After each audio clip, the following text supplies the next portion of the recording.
भगवान की एक नाथ भगवान की अंतिम शासनपति भगवान महावीर स्वामी की आचार्य श्री गोंद भगवंत की आचार्य श्री विमल सागर जी महाराज की आचार्य गुरुदेव सरस्वती सागर जी महाराज की कीर्तन नो करो मणि रदो की कांत सांगिनी माता की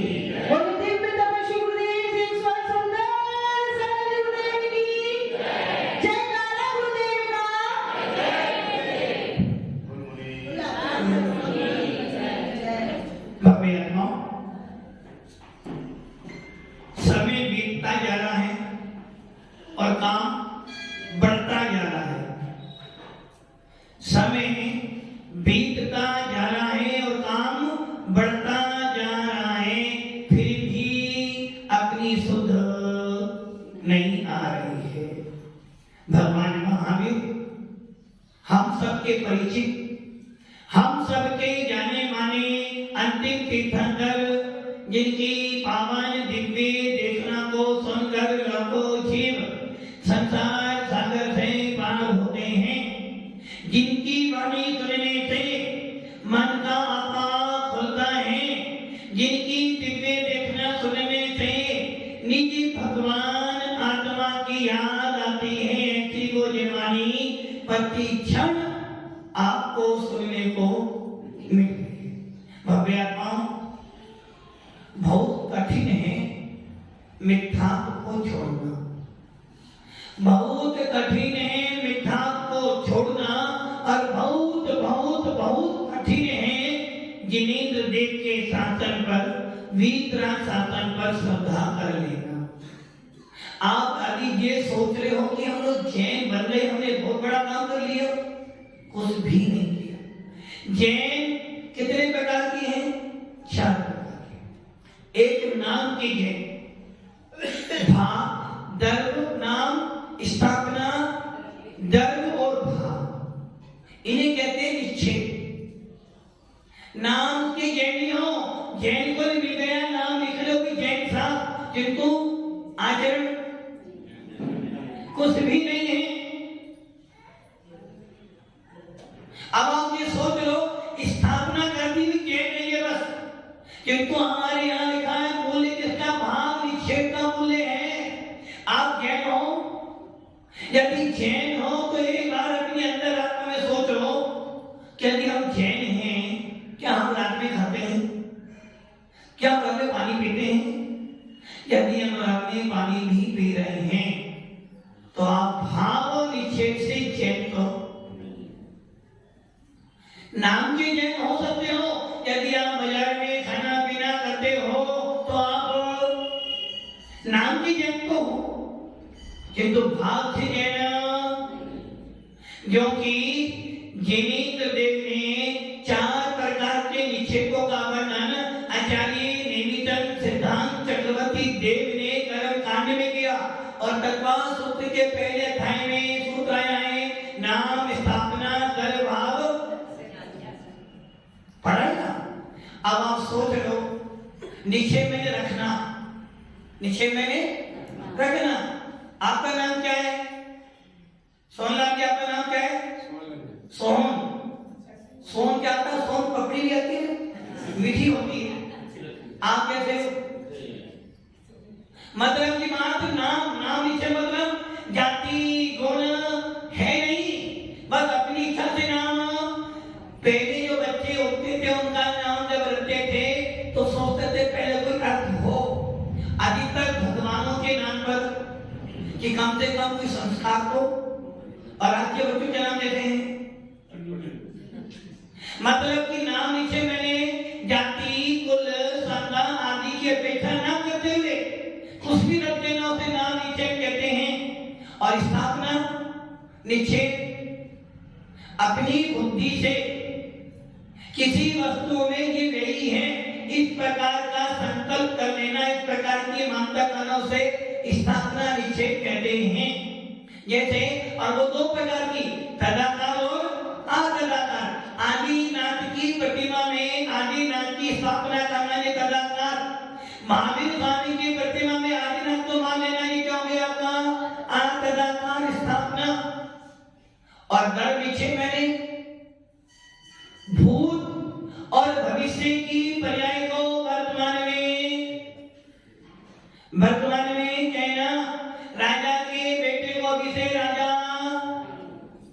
मुनियों को अभी से सिद्ध होने वाले भूत और भविष्य की पर्याय को वर्तमान में कहना ये दर निक्षेप, और भाव निक्षेप वर्तमान की पर्याय को वर्तमान में कहना। अभी आप लोग कौन हो? उपदेश सुनो श्रोता। जब अभिषेक कर रहे हो जब कम हो गए पुजारी, और जब हाथ डाल रहे हो जब दाता, और जब हाथ लोगे तो हाथ लोगे ना, कब लोगे आप?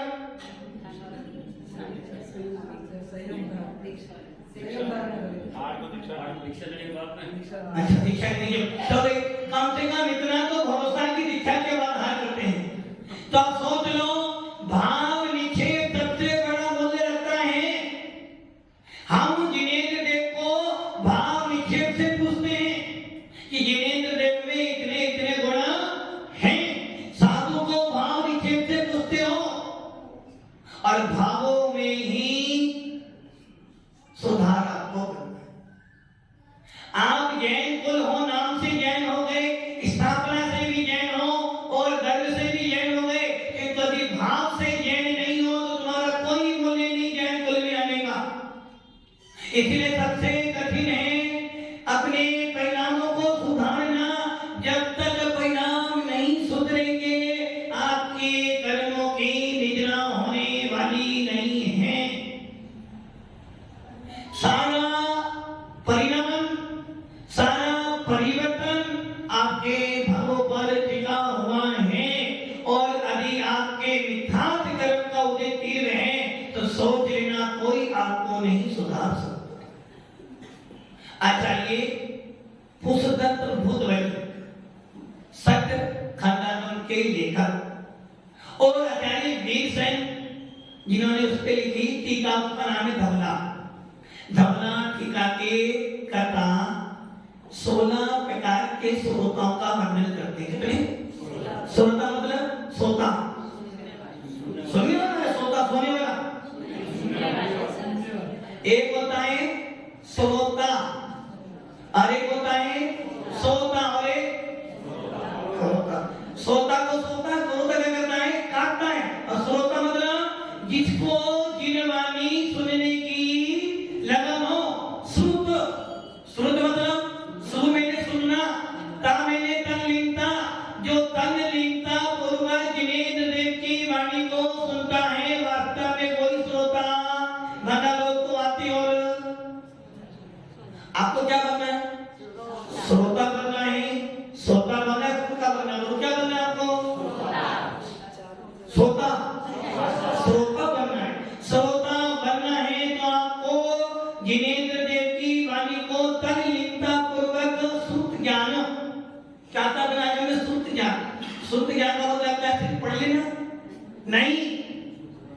शुद्ध ज्ञान का अर्थ है उसको मैंने सुनना, कानों से सुनना, और तन लीनता पूर्वक, उपयोग पूर्वक, भाव विशुद्धि पूर्वक सुनना। जब भाव विशुद्धि पूर्वक सुनोगे, जब जाकर अंदर परिवर्तन। बहुत कठिन है जीव की परिणति बदलना। सबसे ज्यादा कठिन है आपकी परिणति सुधरे। इसलिए हमारे जैन शास्त्र में लिखा है, आचार्य समर्थ गोस्वामी कहते हैं, संसार में सबसे बड़ा शत्रु आपका कौन है? जिसने आपका बुरा किया। अभी ये सबसे बुरा कौन है आपके? जिसने आपका बुरा किया। और कैसा बुरा किया? दुकान दो थी, एक तरह उसने आपकी बंद करवा दी। सबसे बुरा आपके लिए कोई होगा। मकान आपने बनाया था, सोमनाथ जी मकान बनाया था बहुत बड़ा, और एक व्यक्ति आया उसको उसने तोड़ दिया। सबसे बुरा कौन है आपके लिए? वही तो हुआ ना। आपने क्या किया? किसको बुरा बना? जिसने मेरी दुकान जलाई, जिसने मेरा पतन किया बुरा, आपका पतन किसने किया? आपका परिवर्तन वो तो बाह्य निमित्त है, अंतर में तेरा मिथ्यात्व। सबसे बड़ा शत्रु यदि मेरा कोई है तो वो कौन है? मिथ्यात्व, जिसके वशीभूत होकर मैं अपने परिणामों में सुधार। जो जिनवानी को न डरते हैं, जो जिनवानी को न डरते, सैनी हो के असैनी है जिनवानी। आप सब लोग सैनी हो, संगी हो? नवीन जी सैनी हो, सैनी हो? बताइए सैनी किसे कहते हैं? जो सिनेमा में जाए वो सैनी। आप जानते हो? कोई बंद हो इसलिए आप सैनी नहीं हो। अब आप ये सोच लो कितनी अज्ञानता बड़ी सैनी मैंने। जिसके मन होता है, जिसके मन होता है उसे संगी कहते हैं, और जिसके मन नहीं होता उसे असंगी कहते हैं। परिणामों को सुधारने वाला कौन होता है? सिर्फ संगी।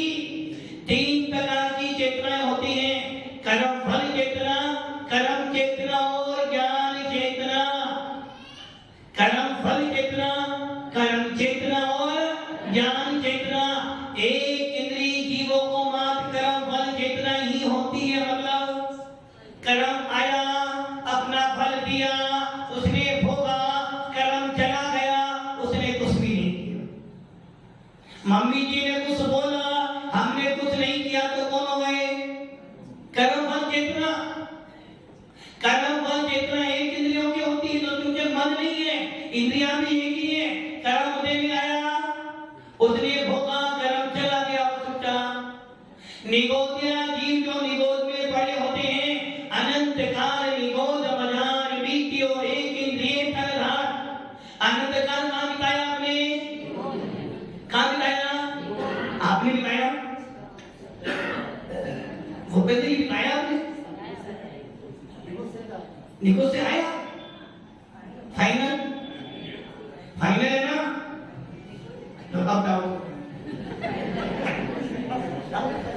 हमारा संसार अवस्था में स्थान कौन सा है? हमारा संसार अवस्था में रिजर्वेशन कहां पर है? निगोद। हम सब निगोद से आए हैं। एक श्वास में अटक से बात भरियो, जन्मियो मरियो भरियो दुख बात, नित्य भूमि जन भावते भयो, पवन पते जीवन सरस्वती। अनंत काल का बताया निगोद में, और निगोद में जब गए तो क्या हुआ? अनंत जीवों का एक ने भोजन किया, सबका भोजन हो गया। एक ने श्वास ली, सबने श्वास ले ली, और एक मरा तो सबके सब। उस निगोद पर्याय को आपने अनंत काल दिखाया, और कुछ भी नहीं कर सकते क्योंकि मन नहीं है। नवीन जी मन नहीं मिला, और बिना मन कुछ नहीं कर सकते। उस निगोद की पर्याय को छोड़कर राजा मनुष्य बन गए हो। कौन बन गए हो? और फिर भी क्या कर रहे हो? मन मिलने के बाद भी परिणामों को नहीं सुधार पा रहे, मिथ्यात्व नहीं छोड़ पा रहे। और जब तक मिथ्यात्व नहीं छूटेगा, मंदिर आना, पूजा करना, दान देना, जिनवानी सुनना, सब की सब व्यर्थ। संसार के अंदर भव्य जीव जाते हैं, और भव्य जीव संसार में जाने के बाद जिन्हें देव का उपदेश भी सुनते हैं, फिर भी मिथ्या नहीं छोड़। अब अपने जीव भी संसार में जाते हैं, जिन्हें देव का उपदेश भी सुन लेता, फिर भी परिवर्तित वही हाल। हम भी उपदेश सुन तो रहे हैं, किंतु सुनने के बाद अपनी मान्यताएं नहीं छोड़ रहे हो, अपना मिथ्यात्व नहीं छोड़ रहे हो, तो फिर क्या मिलेगा? जीरो। महाराज जी मंदिर आ तो रहे हैं, साधु को दान भी दे रहे हैं, उपदेश सुनते हैं, इतने सुनने मात्र से कुछ भी नहीं किया, क्योंकि तूने उसका चिंतन मनन तो। इसलिए श्रोता कितने प्रकार के थे? 16 प्रकार के, 17 प्रकार के श्रोता। अब 17 प्रकार के स्रोतों में एक स्रोत कैसा होता है? भैंस जैसा। कैसा होता है? भैंस क्या करती है?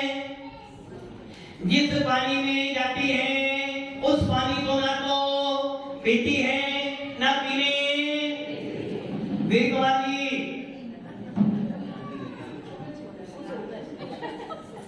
सो गए? यही स्रोत।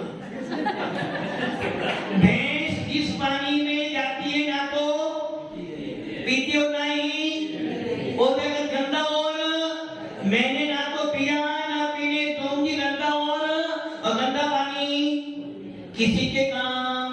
वैसे ही धर्म सभा में ऐसे भी श्रोता होते हैं, ना सुनते हैं ना सुनने देते हैं, और जो सुनाया है बोलो उससे गंदा भी। हम ऐसे श्रोता तो, और एक श्रोता कैसे होते हैं? हंस जैसे। वो क्या करता? हंस दूध पानी नीर छीर मिला हुआ था, किंतु उसकी चोंच में ऐसी पावर होती है कि दूध तो छोड़ देता है और पानी, अच्छा, दूध तो पी लेता है, पानी को। वैसे ही श्रोता कैसे होते हैं? महाराज जी ने जो अच्छी अच्छी बातें बोली थी वो किसके लिए बोली? वो तो बोली थी भगवान के लिए। आज ये महाराज जी बोल रही मुनि महाराज जी का उद्देश्य किसके लिए? तेरे लिए, मेरे लिए नहीं। मतलब कि हंस क्या करता है? सार को ग्रहण करता तो वो हंस क्या करता? दूध तो पी लेता पानी। वैसे ही जो अच्छा श्रोता होता है वो अच्छी अच्छी बातें को रिजर्व कर लेता है, और जो खराब खराब बातें होती है उनको डिलीट कर देता है। आप क्या करते हो? आप अच्छी अच्छी सारी बातें को डिलीट। महाराज जी ने बोला भाई बेरा के लो, घर का क्या करो, खाना पीना छोड़ो, महाराज जी सारी बातें डिलीट। यही करते हो। और महाराज बोलो भाई धन कैसे कमाना है? आदि मान लो आज के कल प्रवचन में ये सूत्र दिया जाए कि धन कैसे कमाना है, इसके लिए मंत्र दिया जाएगा तो पूरा पंडाल, पूरा हॉल भर जाएगा। और मैं बोलूं भैया कल आपको जीव तत्व कैसा होता है बताना है तो कौन आएंगे? जिनके उम्र। तो आप सोच लो जाके आपने अच्छी अच्छी बातें सारी डिलीट कर दी, और जो खराब खराब बातें तो उसको विजय कर लिया। ये ही आपके भावों का। अब आप विचार कर लेना, आपका पूरा जीवन, आपकी पूरी लाइफ आपके भावों पर टिकी है, और जब तक आपके भाव अच्छे नहीं बनेंगे आपको कोई फल मिलने वाला। जब दुकान पर जाते हो, ऑफिस में जाते हो और बहुत ज्यादा काम हो तो खाने की भी इच्छा, आदि दीपावली का सीजन हो, दशहरे का सीजन हो, और आपकी शॉप हो और उस पर आपको काम करना हो, 10 ग्राहक सामने बैठे हो तो भोजन करने की भी इच्छा। महाराज जी आपका इतना सीजन था कि सांस लेने की भी। अब आप सोचो जब सीजन आता है तो आपको भोजन की भी याद, और जब आप धर्म के मार्ग में आते तो भी ऐसा आता है कि नहीं ये भी हमारा सीजन है। अब आप ये सोच लेना, आपकी पूरी लाइफ अपने कैरियर को आप स्वयं बर्बाद कर रहे हो। आपका कैरियर कोई नहीं बना सकता, बनाने वाले भी तुम और बिगाड़ने वाले भी तुम हो। इसलिए भव्य आत्माओं ये ध्यान रख लेना, जैन शासन आप ये ना सोचना कि मेरे बिना जैन शासन नहीं चलेगा। तुम्हारे बिना भी जैन शासन था और तुम्हारे बिना भी जैन शासन रहेगा। आप ये ना सोच लेना कि आपके बिना जैन शासन खराब हो जाएगा। जैन शासन तो अनादि निधन है और आप भी अनादि निधन हो। जीव तत्व भी अनादि निधन है, अविनाशी है, और जैन शासन भी अविनाशी है। जैन शासन जिस प्रकार धर्म दल क्या करता है, चलते हुए जीव दल को चलाता है, वैसे ही जीव शासन भी जो चाहो अपनो कहीं सी गुरु ताई सुनो भावी मन फिरना, जो चाहो अपनो कल्याण मोह महामद पियो अनाद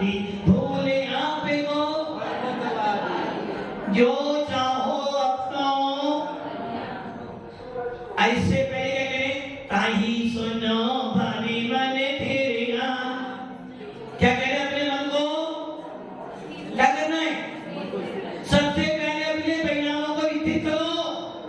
मंदिर में आते हो, मन कहीं भागता है, काय कहीं भागती है, और हाथ अब फिर कहता महाराज जी पूजा तो बहुत की, स्वाध्याय तो बहुत किया, परिवर्तन ही नहीं हुआ। अरे भैया तूने अपने मन को, अपने परिणामों को नहीं टटोला, और जब तक अपने भावों को नहीं टटोलोगे तब तक कुछ होने वाला। इसलिए बार बार कहा जाता है भावों को सुधारो, भावों को। गणेश जी आपका क्या भाव है? आपका भाव क्या है? अच्छा ये बताओ, अभी आपको बाजार में जाना है और एक पेन लाना है, कितने का आपको पेन? कोई ना कोई मूल्य तो होगा ना, सब्जी का भी कोई ना कोई मूल्य होगा ना, मटकी लाते हो, मटकी मिट्टी की, उसका भी कोई मूल्य होगा। आपका मूल्य क्या है? कोई मूल्य नहीं है। क्या मूल्य आपका? मर जाओगे तो राख बन जाओगे, राख तो काम आने वाली। कोई अभी आपके प्राण निकल जाए, कोई आपको छूना और छू भी तो उसे नहाना, तो आपका मूल्य क्या है? कोई मूल्य है क्या? अरविंद जी कोई मूल्य है आपका? कितना मूल्य? एक मुट्ठी राख। अब वो राख भी कोई अपने घर में रखना क्यों भाई? आपके पतिदेव हैं, राख भी तो है आपके पतिदेव की। जीते जी तो पति को बड़े सम्मान से बिठाते हो, खिलाते हो, और मरने के बाद उसे छूना भी, अब छू जाओ तो प्रेजेंटर जी नहाना पड़ता हो। नहाने के बाद वो जो राख, जो तीसरे दिन हड्डी लाती हो, उसके बाद उसे घर में रख सकते हो ना? क्यों? कौन है तुम्हारे पतिदेव? तुम्हारे पापा हैं? पापा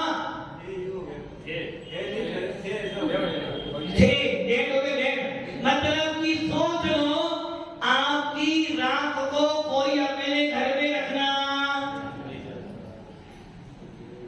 तो आपका मूल्य क्या है? ये नहीं, अमूल्य हूं मैं अमूल्य हूं। संसार में सब वस्तु का मूल्य है। मोबाइल लेना है तो मूल्य है, वो भी कौन सा? सोनी का नहीं, एप्पल का मोबाइल लेना है, उसका मूल्य है ना। कंप्यूटर का, हर वस्तु का मूल्य है। तुम्हारा मूल्य क्या है? अमूल। संसार में हर वस्तु का मूल्य हो सकता है, किंतु जीवात्मा का कोई मूल्य नहीं है। कोई मूल्य है क्या? क्या मूल्य आपका? अरे भैया, जिसका मूल्य नहीं होता वो अनमोल होती है। और जीव तत्व 6 द्रव्यों में, 7 तत्वों में, 9 पदार्थों में, 5 अस्तिकाएं में अमूल्य है, अमूल, जो कि मोक्ष जीव तत्व को मिलेगा। वो निशान जीव तत्व के होते हैं, और संयम जीव तत्व को ही। कितने बोलो महाराज जी, बहुत गरीब कुछ है ही मेरे पास, नहीं कुछ है आपके पास? कुछ भी नहीं माना।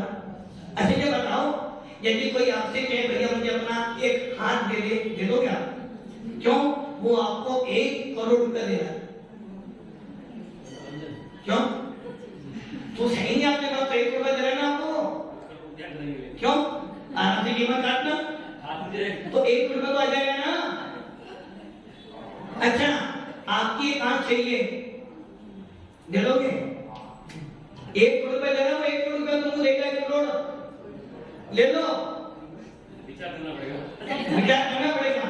मतलब कि आप ये सोच लो, आपके तो क्या हमारा मूल्य नहीं है। अरे भैया, जब आपकी एक आंख 1 करोड़ में जाती है, आपकी कितनी 1 करोड़ में जाती है, तो आपका छोड़ो, आपके शरीर का मूल्य है। जिस पुस्तकालय में आत्मा बैठी है उसका मूल्य है, तो आत्मा तो उससे भी ज्यादा अमूल्य है।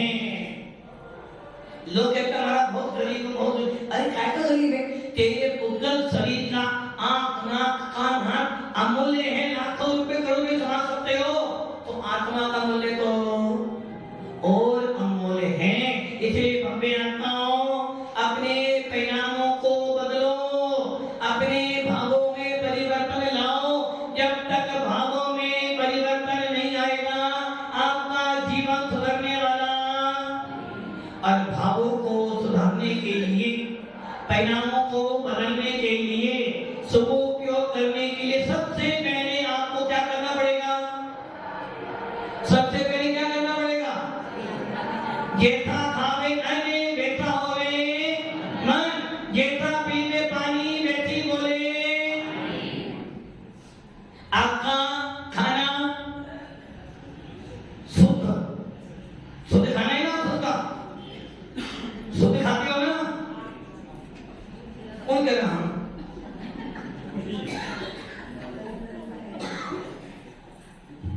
नियम कर लो, आज से हम शुद्ध भोजन ही करेंगे बस।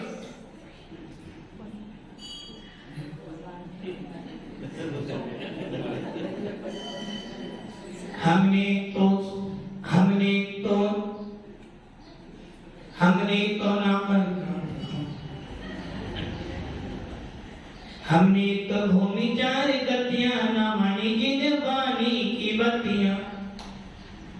नियम ले रहे हो, आज से बाजार का सब कुछ क्या, बस 1 2 3 अब दिन बताओ। अब आप सोच लो, बात कर रहे हो भावों की, बात करते हो पुण्य की, बात करते हो जीवन सुधारने की।